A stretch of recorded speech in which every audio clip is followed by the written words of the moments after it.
Hindi nagpapakampante ang Cebu Provincial Hospital kasunod ng magnitude 5.4 na lindol kahapon. Nakaalerto pa rin ito bagamat normal na raw ang operasyon. Narito ang agenda report ni Mary Ann Uy. Ganito kalakas ang pagyanig sa Bogo City nang tumama ang 5.4 magnitude na lindol pasado alas 3 kahapon.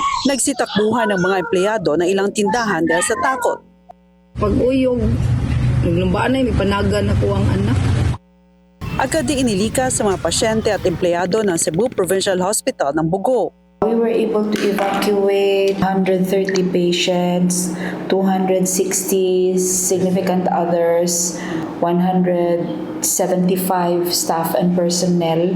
Si Aling Gemma, hindi maiwasang maalala muli ang naranasang takot nung unang niyanig ang Bogo noong Setyembre 30, 2025. Ang akong kauban dire, tiniil, nagdagan.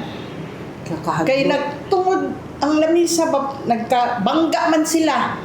Naka-code white pa rin ang buong Cebu Provincial Hospital ng Bogo at naka-standby ang mga tents sa labas ng ospital sakaling mangyari muli ang pagyanig. Kinumpirma ng city government na ligtas na ang 7 nasugatan sa pagyanig.